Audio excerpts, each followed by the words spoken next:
Well, good evening, everyone.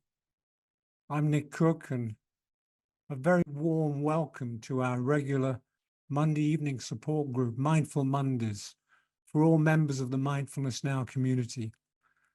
And this evening is a very special event for us, and we're so happy to have Professor Mark Williams join us. He's very kindly agreed to share with us some insights from his latest book, written with Danny Penman, Deeper Mindfulness. The new way to rediscover calm in a chaotic world. One of our members, Sarah, shared in our social media post a few days ago, "I bought Mark's new book yesterday and I'm unable to put it down. It makes reading about mindfulness so easy when books, for me, make it hard to grasp the concept. I recommend it to anyone wherever they are on their mindfulness journey." And so Mark is also going to guide us in some brief meditations. And towards the end of the hour, he's agreed to have a brief chat and answer a few questions from you about the book. Now, as a lot of you know, our Monday sessions are normally fairly informal with chat. And we're unused to anything like having a session with a very large number of attendees. But please bear with us while my co-hosts Rachel, Tone, and Maddie do their best to make it run smoothly.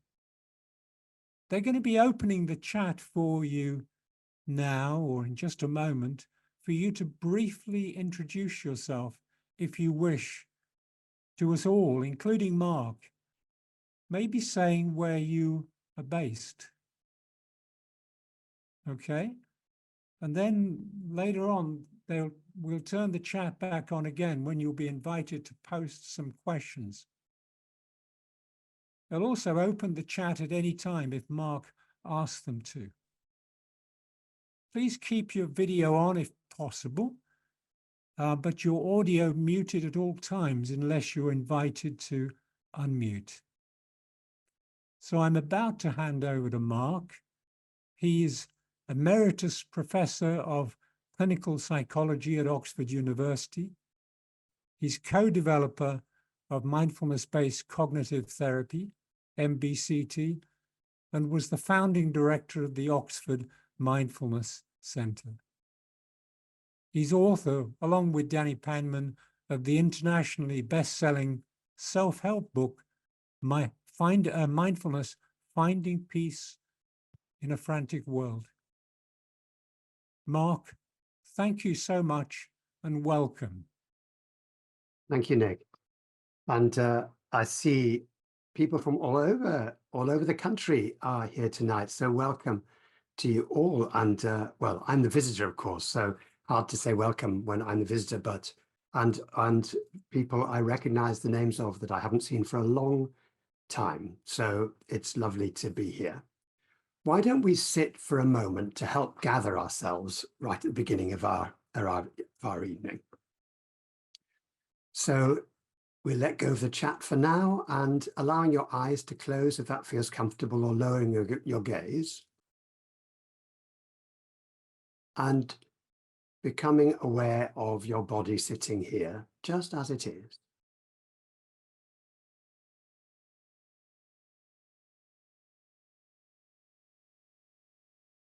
Allowing the shoulders to drop if there's any holding on going on here.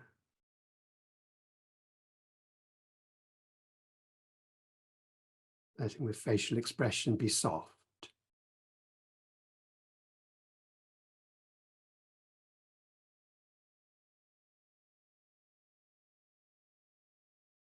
Dropping into the stillness.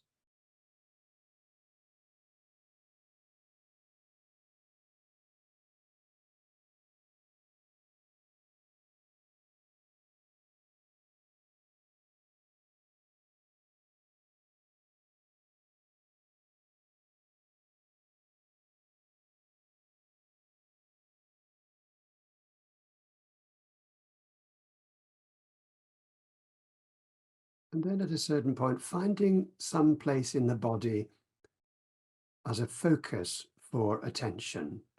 a sense of finding your ground for this short period of meditation. For many of us, this is the breath, somewhere where we feel the breath moving most distinctly. And if that's true for you, staying with the breath is fine. But you may also like to experiment with perhaps noticing what's going on in the feet as they touch the ground, or sensations arising and moving through in the region of the feet.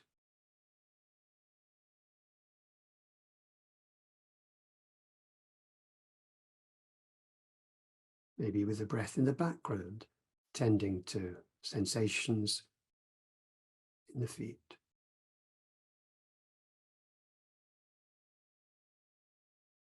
And at a certain point, you might like to experiment with just shifting away from the feet and seeing what it's like to focus on the contact that your body's making with whatever you're sitting on.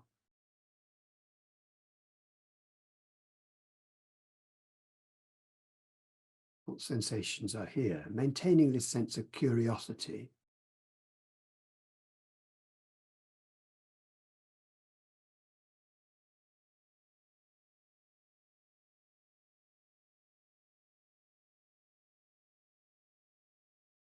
And at a certain point, if you choose, you might like to experiment with focusing on your hands.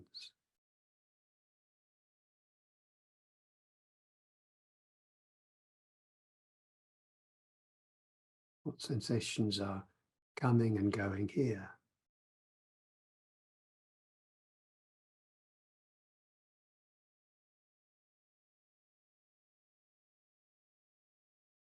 And now making a choice. So you could return to the breath or have the breath in the background, but using the feet or the contact with seat or the hands or just the breath itself as your focus. Just choosing one place and remaining in this one place and receiving whatever sensations are gifted to you in this one place.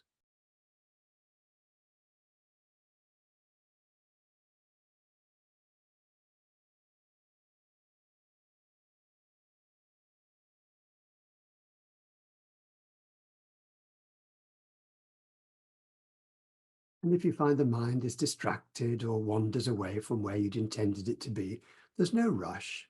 No need to rush back as if you've done something wrong. Maybe deliberately doing the opposite, deliberately taking a pause, acknowledging where the mind went, and acknowledging also the mind is always trying to help us out, bringing us things that it believes we need to be working on. So maybe even thanking the mind, a sense of appreciation of what it's trying to do. And then when you're ready, coming back to your chosen focus.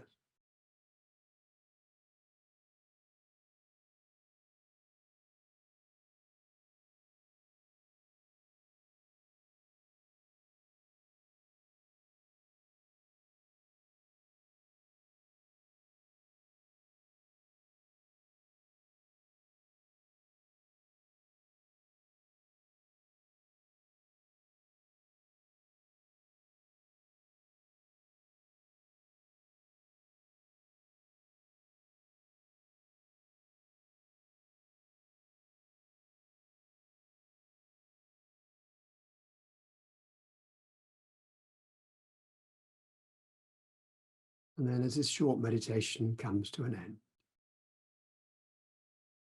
just reminding ourselves that focusing in this way and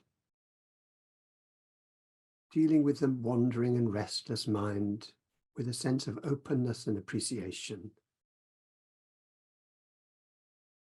can bring a sense of calmness even in the midst of everything that's going on for us. All the pushes and pulls of the world and its tragedies, and our lives and their tragedies too.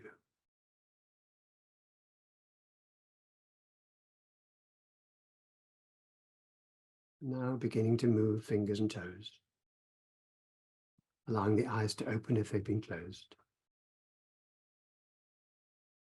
Thank you. So the invitation from Nick is to talk a little bit about deepening mindfulness, or the Deeper Mindfulness book.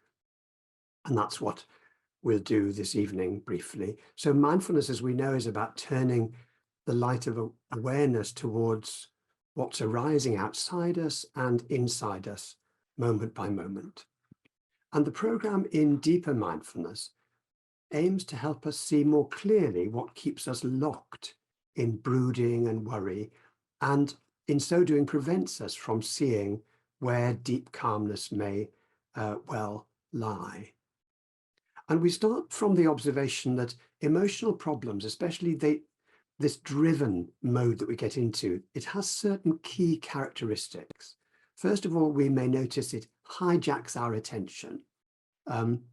This drivenness makes us grouchy and judgmental. It knocks us off balance, and our minds race with over busyness that leaves us exhausted and joyless. Now, these moods that we can get into, they seem relentless, but actually they are made up of a series of discrete moments, which, if only we could slow things down frame by frame, we'd see as a continuously refreshing cycle, something like a screen that refreshes without us realizing it. Our computer screens are refreshing moment by moment. If we could slow things down, we'd see the individual things, cycles. And the important thing about these cycles is that each one is influenced by something that has arisen in mind or body a moment ago, in the last cycle, if you will, that is pleasant, unpleasant, or neutral. This is called the feeling tone. Things are influenced by the feeling tone. It's known in the Buddhist tradition as Vedana, V-E-D-A-N-A, Vedana. And today, I'd like to say first what feeling tone is and why it's important. Second, how to turn towards it, to allow it to see how it affects the perception of reality. And third, to explore a way of dealing skillfully with the over-busy mind. So first then, what is feeling tone? Excuse me. Feeling tone is the immediate automatic sense that something is pleasant, unpleasant, or neutral when you first come into contact with it. So we can take a minute now to get your own sense of feeling tone from just things around you in the room where you're sitting right now. So if you look around the room, and as your eye alights on different objects, see if you can sense, as your eye picks up a different object and moves to another one, the immediate feel of it. The feel of pleasantness for some objects maybe, or unpleasantness for another one. So just look around you now. And if you wish, as you do so after a few more seconds, we'll open the chat and you can just put in, you don't have to betray any confidences, but just put in any object you noticed and whether it was pleasant or unpleasant, maybe just P or U or neutral, maybe an N. So P, U or N, some object.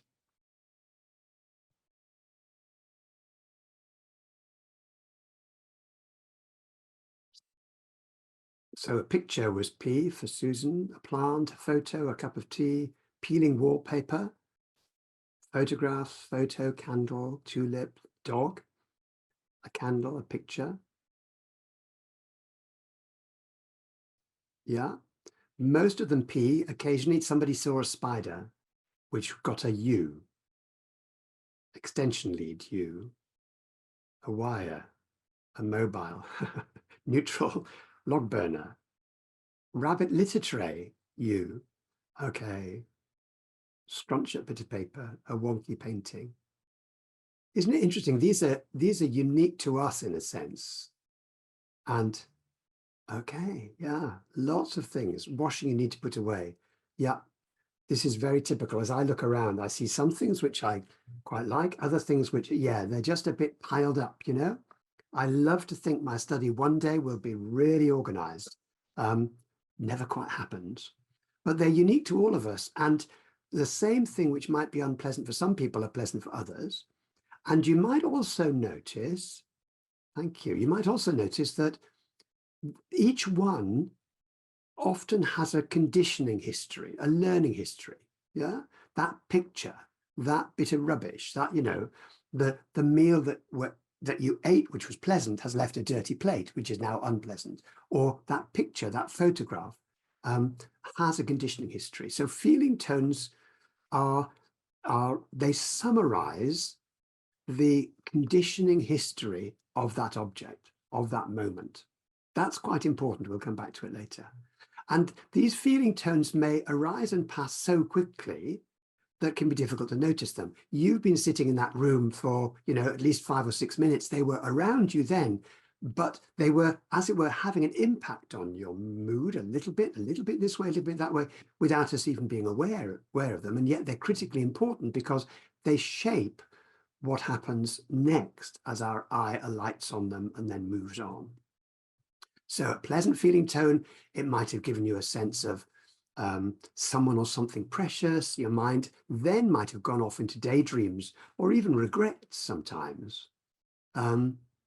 If you found out just now that something's gave an unpleasant feeling tone, something reminded you of something you needed to do, as clearly some of those did, there's a sense of aversion or pushing away. And if there's nothing pleasant or unpleasant, there's a sense of tuning out or getting a little bored, perhaps hoping this session would hurry up and get on with something more interesting. But the feeling tone of any moment, and this is an important thing, can be the tipping point for the quality of the next moment. Every sensational thought, and this arises in both the Buddhist background, but also current neuroscience, every sensational thought has a feeling tone. And it can't be changed in that moment. It just comes with the territory of experience. But the reactions in the very next moment are potentially changeable. So mindful awareness of the feeling tone of experience offers a point of entry into these habitual cycles of reactivity that occur when we get distressed. Now, if we were able to cultivate greater awareness of feeling tone, noticing them more, it would have enormous potential because we'd have early warning signs of impending impulses, thoughts, emotional reactions, and therefore more choice about how best to respond. So if we want to deepen our mindfulness practice to free ourselves from these moods that continue to afflict us despite our best efforts, including our meditation, cultivating awareness of feeling tone provides a key. Actually, mindfulness teacher Joseph Goldstein said at one point that mindfulness of feeling tone is one of the master keys that both reveals and unlocks the deepest patterns of our conditioning. So I want to now just suggest that we continue this sense of getting the pleasantness, unpleasantness, and experience what it's like. To do this, we did it outside in the room, outside around you. Now let's go inside. So if we just take 2 or 3 minutes now, letting your eyes close or your gaze lowered as you did before.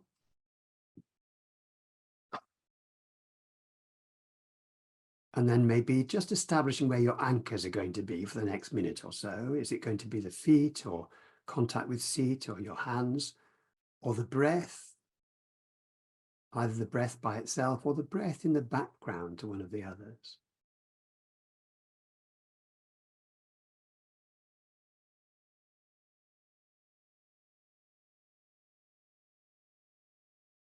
And then as we sit here, noticing what body sensations there are as we expand our attention to the body as a whole. So we know where our anchors are and we can come back to them at any time, but now expanding to the body as a whole. And in this way, we may become aware of what's most prominent in the body, and then be able to say, is this pleasant or unpleasant or somewhere in between?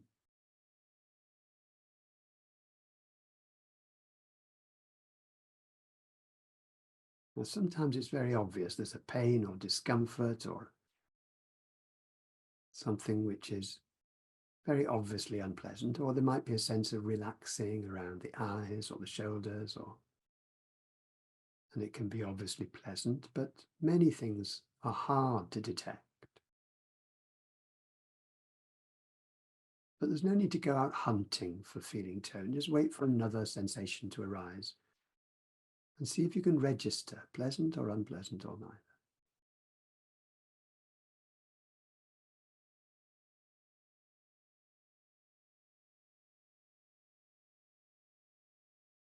So we're not making a judgment here. We're not sort of saying good or bad, but just the sense of pleasantness or unpleasantness that comes along with any sensation.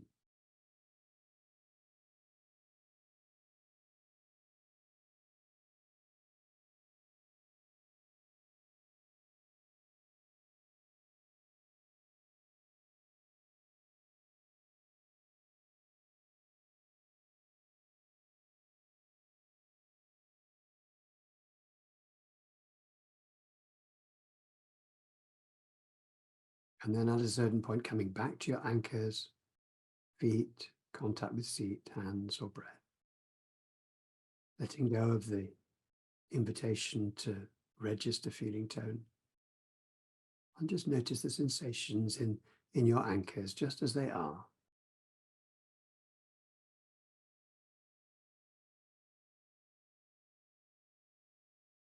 And then allowing your eyes to open.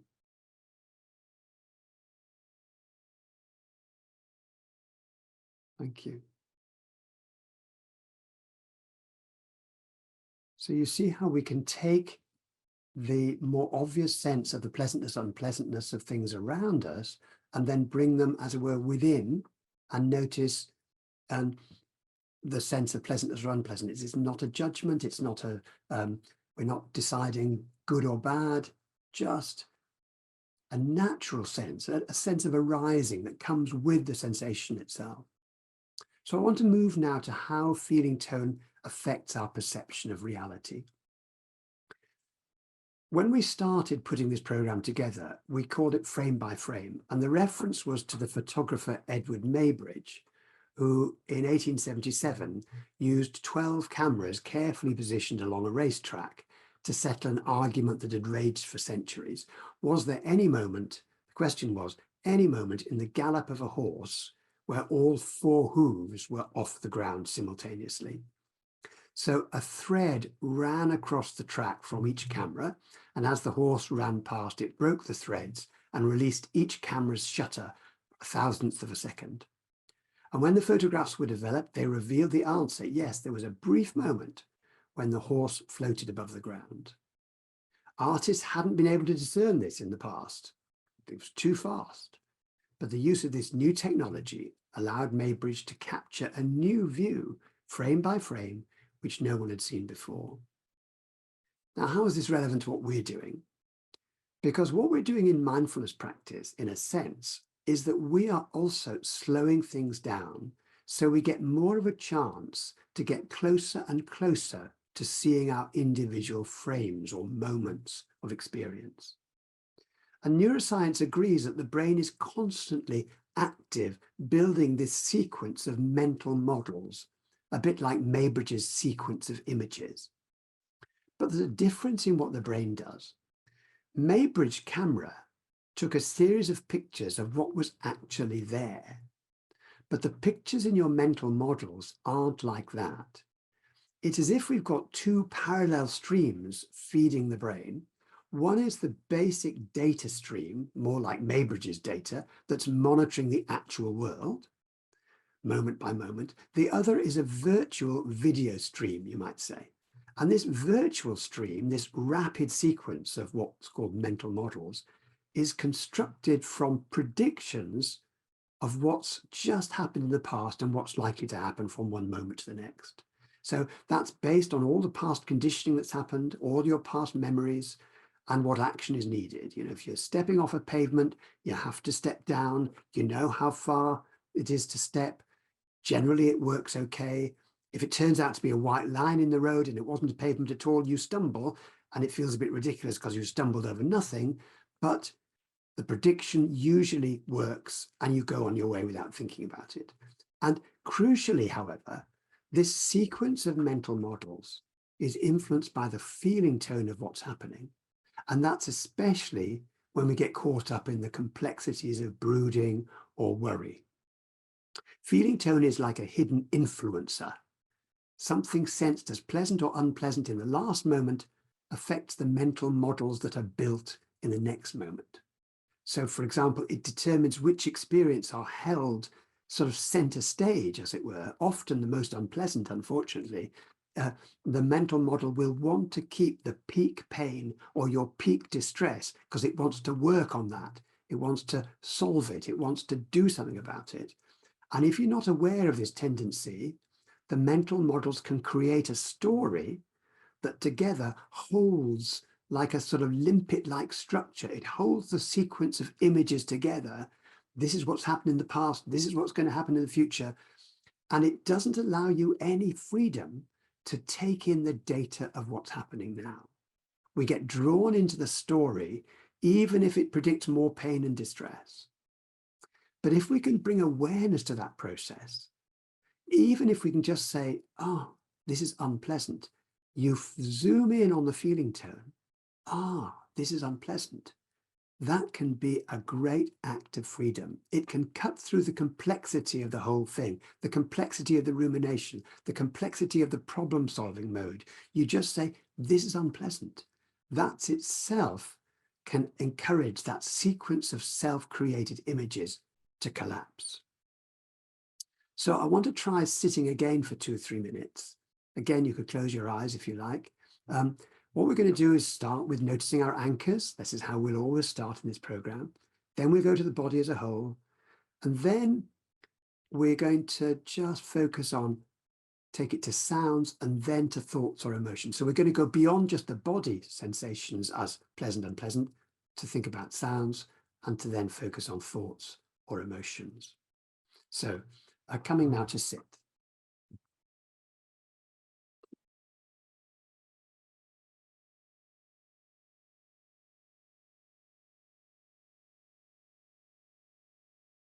So as we sit here, allowing the eyes to close if that feels comfortable, or lowering your gaze. Choosing your anchors for this time, the feet on the ground.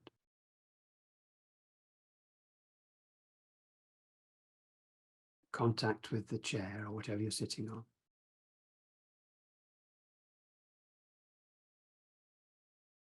Your hands.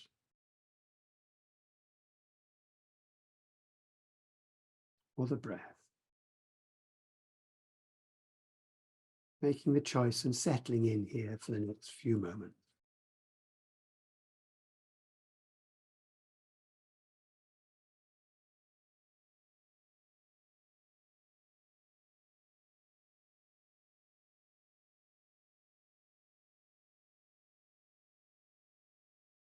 Letting the shoulders drop if that feels possible for you.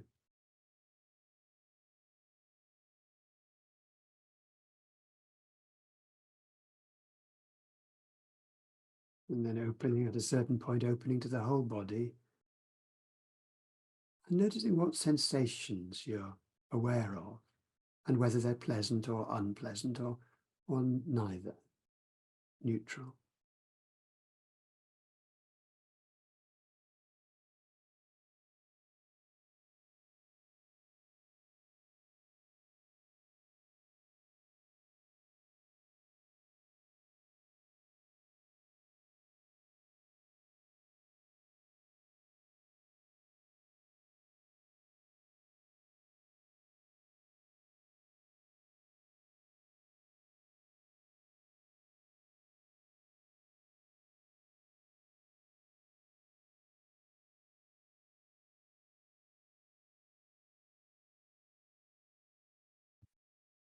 Registering the feeling tone moment by moment as sensations come and go.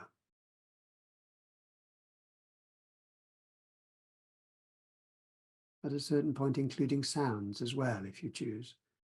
If there are sounds around you, as each one comes, registering its feeling tone, pleasant, unpleasant, or somewhere in between.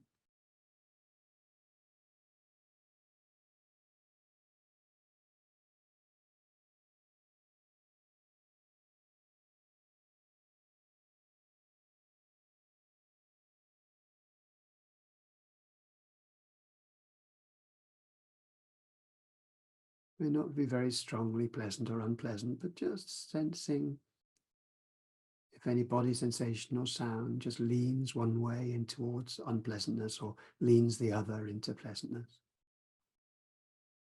stays relatively neutral.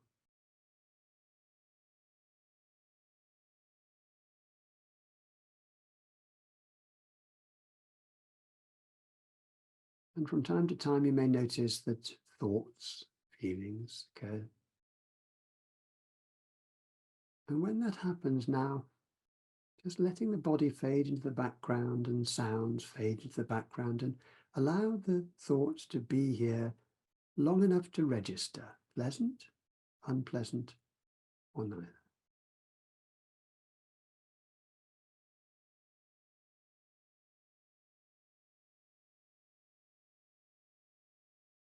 The same with emotions that happen, pleasant, unpleasant, or neither.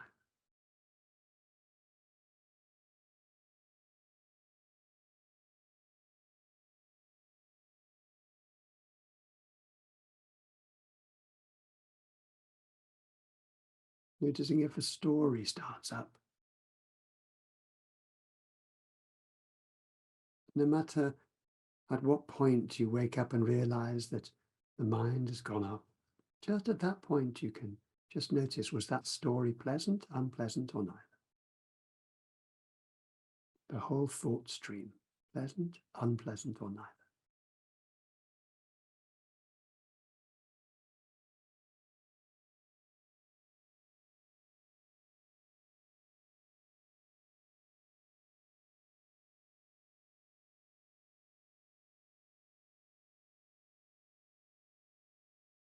So in this way, just getting a little flavor of how to register body sensations and sounds, thoughts and feelings. To bring the feeling tone center stage, to become aware of it, and in this way, to acknowledge it, to see it clearly, so it doesn't push and pull us around.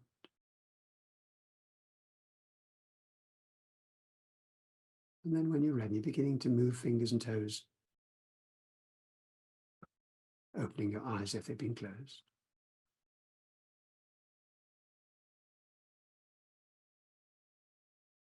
So feeling free now to put in the chat any sort of sense of what happened there, just perhaps a phrase or sentence about the sense of bringing awareness of feeling tone, either to sensations or to thoughts. We'll leave the chat open for a couple of minutes now, not very long, I agree, but just to allow anyone who would like to, and if not, just sit and continue this sense of noticing, registering pleasant or unpleasant as you see what other people are saying in the chat.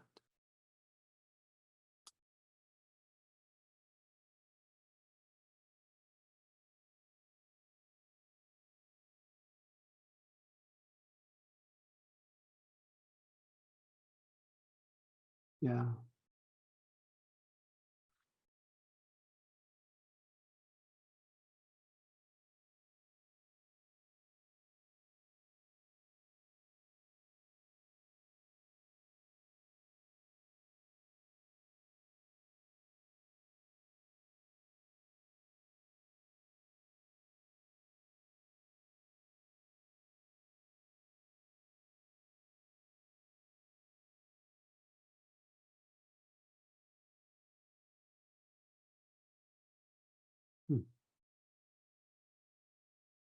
Funny how sometimes a meditation teacher says something and you think, oh, they know what's going on in my mind.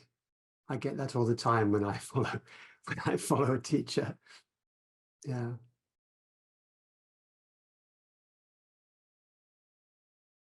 So we'll close the chat in a few seconds, but that's really helpful. Thank you so much. There's several people talking about differences in one feeling tone, and also the sense of something being more manageable, maybe more I mean, somebody early on said, this was positive, and then I saw it was pleasant, and then it dissolved. And sometimes the story dissolves, or more able to separate. That's Hazel just said that there's more able to separate. The sense of decentering. And one of the things I notice in my practice is that if I could just say, even if in the middle of the night, when I wake up and I'm churning around with some problem, if I'm awake enough, not always, if I'm awake enough to go, this is unpleasant, then something dissolves. It's quite uncanny that actually just acknowledging this is unpleasant cuts through the sense of, well, should I do this? Should I do that? Somehow bringing awareness to the unpleasant itself is liberating. And suddenly you realize, so that's what these people were investigating 2,500 years ago. This is what the neuroscientists mean when they talk about feeling tone, or the affective tone as a sort of glue that holds the story together. It can dissolve. It's interesting to notice, thank you for all those comments, that's really helpful. It's interesting to notice it happens when you're not aware of the feeling tone. So we know that unpleasant sensation or thought produces a sort of resistance. And the resistance itself, wanting things to be different from how they are, is itself unpleasant. The added unpleasantness becomes part of your model of the world. I mean, at the moment, there's somebody seriously ill in my family, and it's extraordinary how easy it is to get locked into wanting things to be different, because of course I want things to be different. But there's a difference between wanting a different outcome, praying for a different outcome, and wanting this agony to pass, wanting to be different in myself. And I find it really helpful to notice the difference when my mind just gets on the case in an unhelpful way, to say, this is just going off on one, this is unpleasant, and it brings me back to how things are right now. Now, with pleasant feeling tones, it's really interesting, because often we imagine that pleasant feeling tones will always produce a positive or an attachment to what's going on. But it's not always the case. Some people, and I can notice this in myself sometimes, I'm worried that if I enjoy things, I'll be disappointed.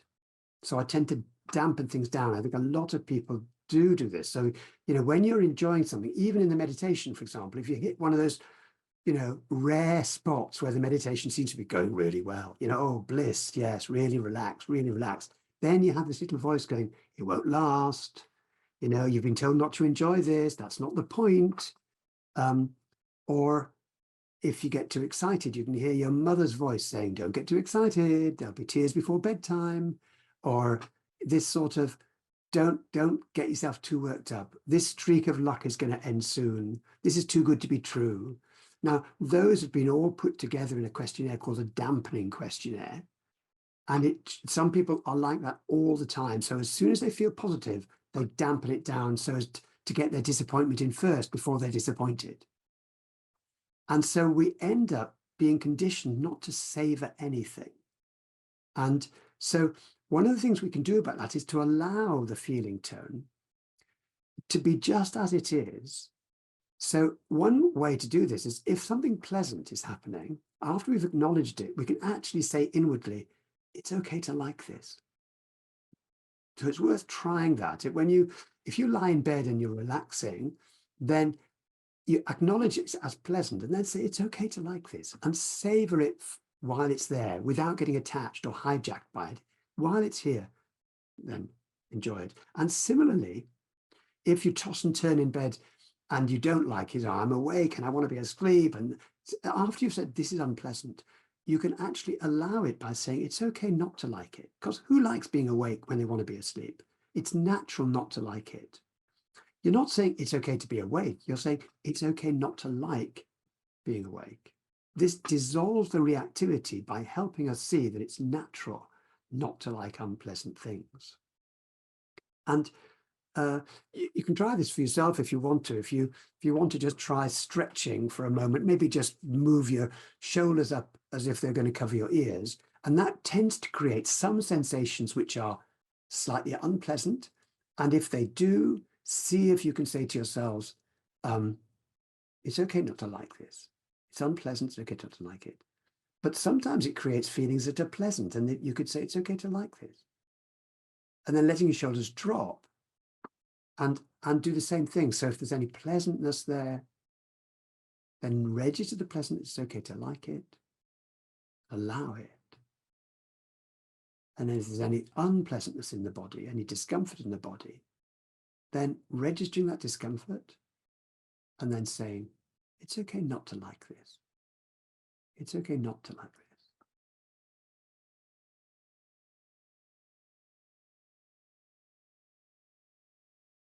So now in the last couple of minutes, I want to just say one last thing. And this is how to deal with the over busy mind. We've said that every moment the brain and body are constantly active. And what the body's doing is, of course, maintaining its homeostasis. And this adjustment of resources has been called the body budget. It's always just working out how much energy you've got left, how much energy you've got to give, how much cortisol you need, how much oxytocin you need, etc. Now, much of the mind's activity is going on in the background, on the fringes of consciousness. What have you done? What have you remembered what to do? What do you plan to do? And also the mind acts by simulating action a lot. It begins to get busy to take action. I mean, that's why we toss and turn in the middle of the night. It's very obvious there that the stories we tell ourselves in the middle of the night are often about action we could take. And we toss and turn because we've got all this energy as the body begins to get busy to take action. And because most of this goes on at the very fringes of consciousness during the day or night, it takes up resources, and we can expend our resources without even knowing it, like a smartphone app, which is still running in the background even when we're not using it. And then we find our battery is at 5% halfway through the day. And we can find ourselves running on 5% too. And because much of the moment by moment ebb and flow arises from the body mind gearing up for action, often action we're never going to take, when the mind feels busy or lost in thought or an emotion, and this is the last thing, this is the last little mantra I'm going to talk about. We've talked about acknowledging pleasant unpleasantness. We've talked about allowing it by saying, it's okay to like this, or it's okay not to like that. The last little thing is when you find yourself getting lost in thought, to say to yourselves, no action needed right now. No action needed right now. And just for this 1 minute before we start our Q&A, I want to invite you just to sit there with your eyes closed, and whatever's going on for you right now, just on the next out breath, say to yourselves, no action needed right now. Just try out this new phrase.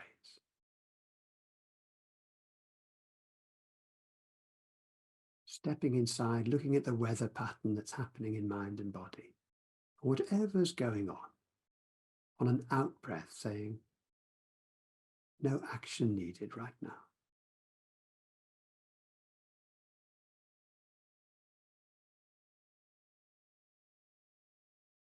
And then allowing your eyes to open, and we have a minute. You can put in chat anything you notice there.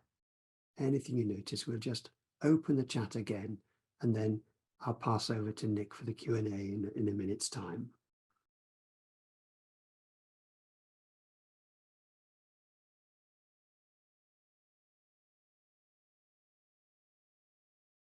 Calmness, release, calmness, stillness, liberating, clearer, freeing, permission,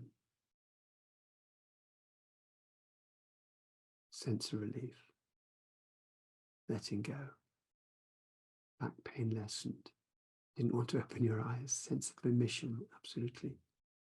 Shoulders feeling more relaxed, and peace and calm and freedom, empowering, and kindness. Oh, yeah. It's hard to find kindness to the self sometimes.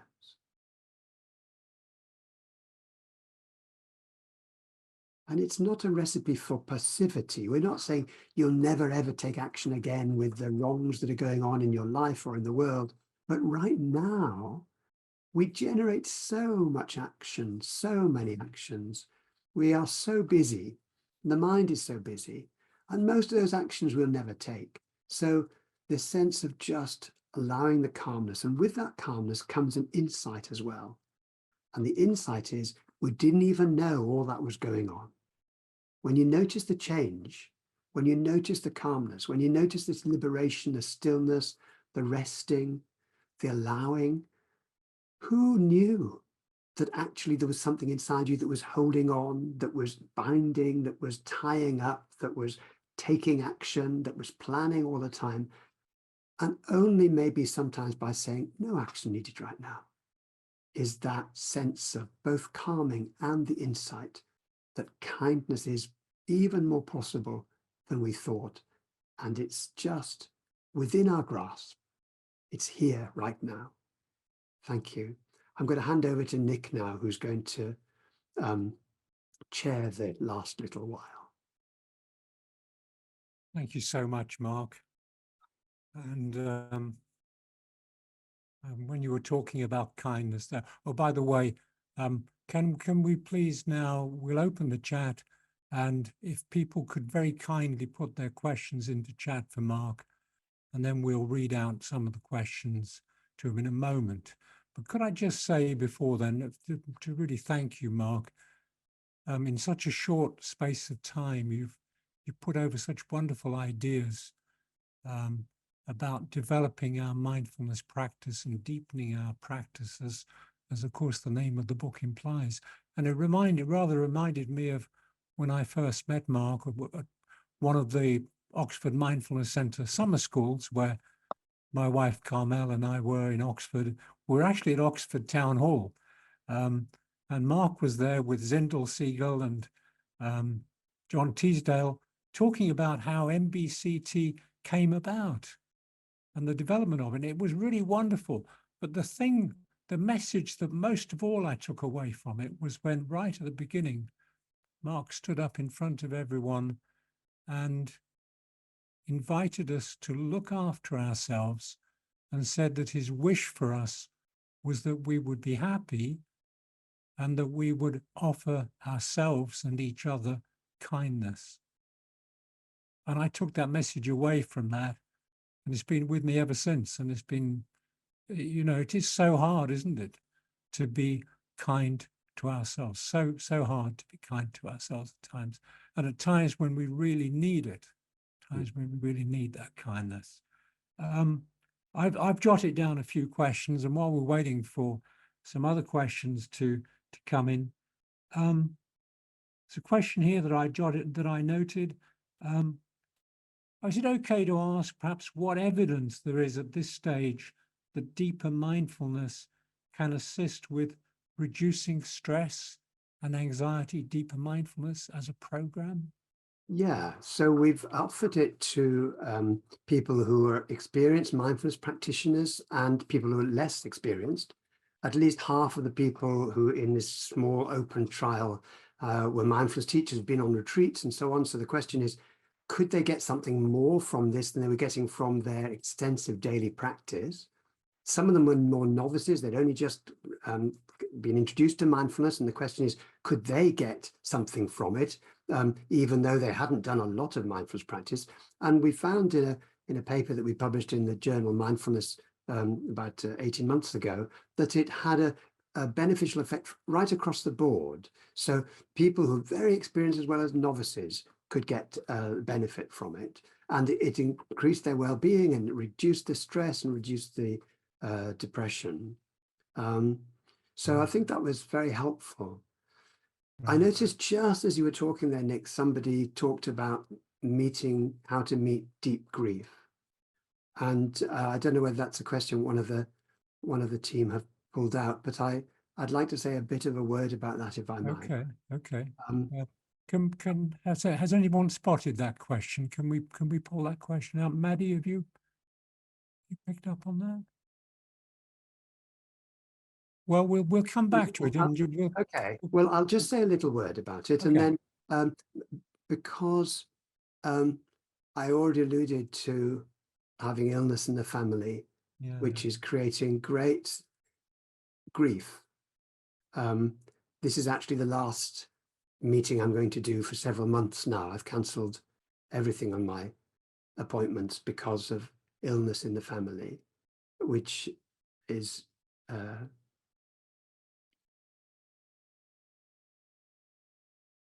very distressing. And one of the questions is, how can mindfulness, this program in particular, reach grief? And my experience so far has been that the practice over many, many years, and I've only been doing this for 25 years, some of you will have been doing it for longer, I'm sure, is now showing its amazing ability to give the possibility of being with something that we need to be with grief, of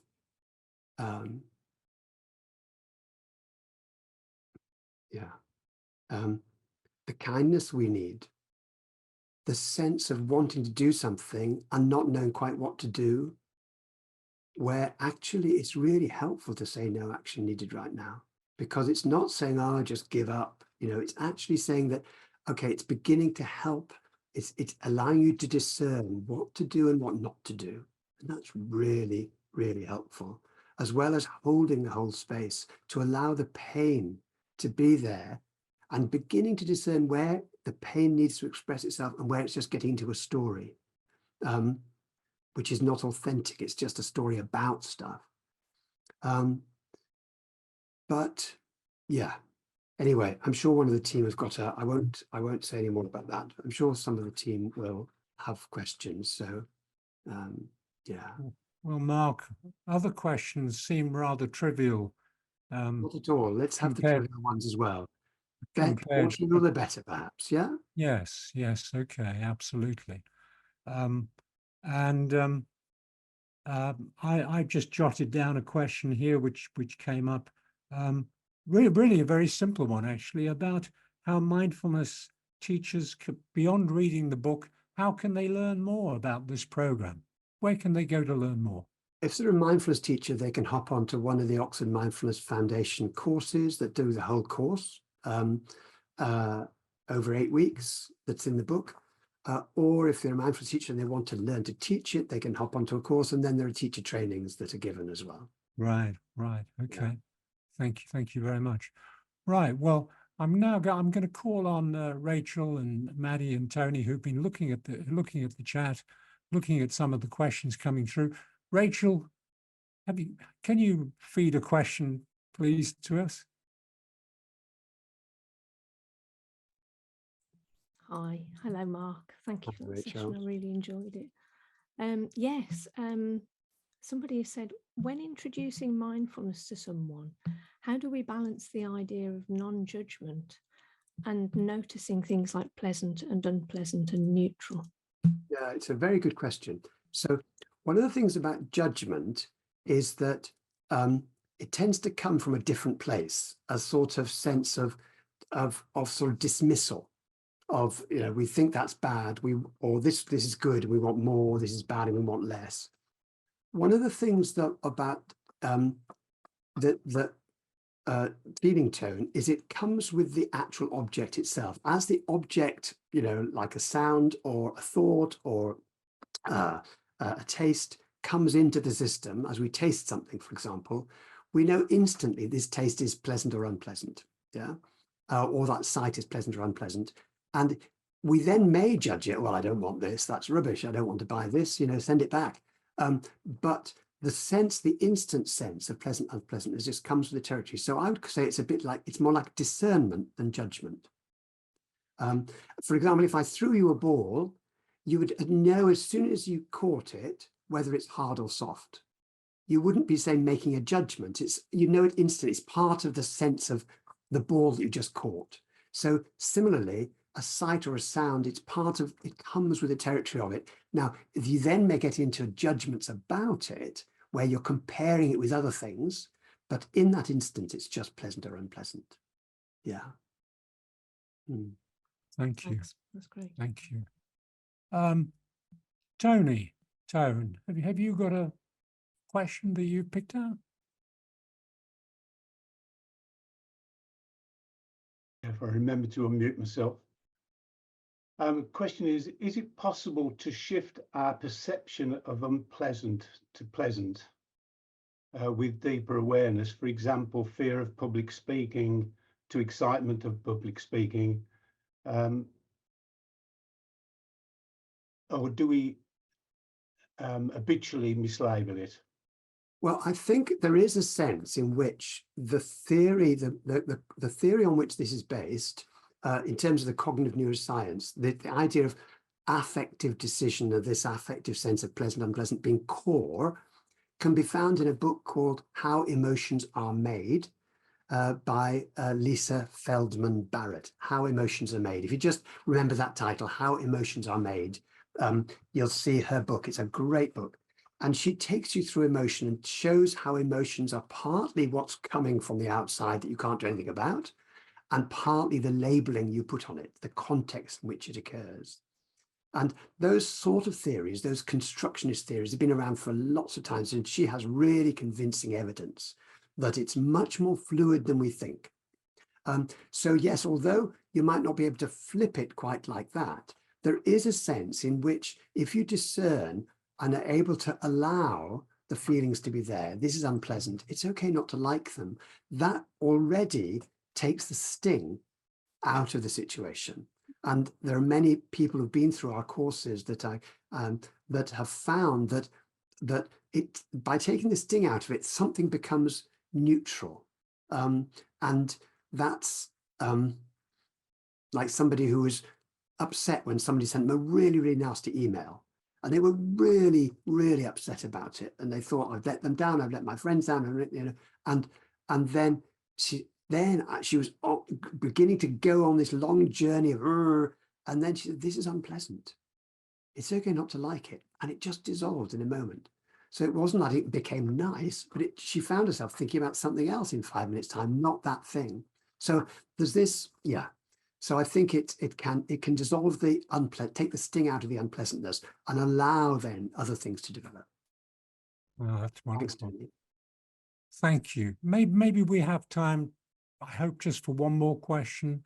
Maddie, can you select a question from the chat, please? Yes, we had two questions that were looking at any advice for helping people who are resistant to this idea of deeper mindfulness. Any advice on dealing with that? It depends why they're resistant. Generally speaking, I don't mind people being resistant because mindfulness isn't for everybody. And even if it is for some people, it might not be for them right now. You know, some people try and get their children to meditate. And I think actually there's lots of evidence that if the carers meditate and do mindfulness, the people they're caring for actually benefit a lot. I offered mindfulness, this course, to a group of parents of teens the year before last. And it was really interesting to see how by them working on, the parents working on their own processes, they found that their teens couldn't press their buttons so easily because they noticed, aha, that's button pressing. And they were just able to surf it and actually, you know, get over that way instead of getting into a fight. So I think if we're around people who are resistant, that just calls on us to be more mindful. And if we're mindful, then maybe the resistance will go, maybe it won't. But, you know, there's plenty of other things they can do other than mindfulness, which can be helpful. So I don't mind people being resistant. That's wonderful. Thank you so much, Mark, for some really helpful answers. I wish we had more time. Before we go, I just need to remind people in the group that next Monday evening, my colleague Aston Colley is leading a session called The Biological Mind, the Brain, Body and Environment Collaboration. And this is about gentle movement and exploring sensations. And he's inviting us to wear some loose clothing and have a little bit of space if possible to move. But Mark, thank you so much for being here. We really appreciate it, you know, in a very difficult, challenging time for you. People have been making some lovely comments to you and wishing you and your family very well. We send our loving kindness to you and wish you all the best in this really challenging time. If it's okay, Mark, what we're going to do, I'm going to invite my co-hosts to allow people now to unmute. We haven't allowed them to unmute, just in order to say goodbye, just to is that okay? We do that just to say goodbye. That's perfect. Thank you. Just very, very briefly. And thank you so much. Well, thank you to everyone. It's been very, very lovely to be with you all.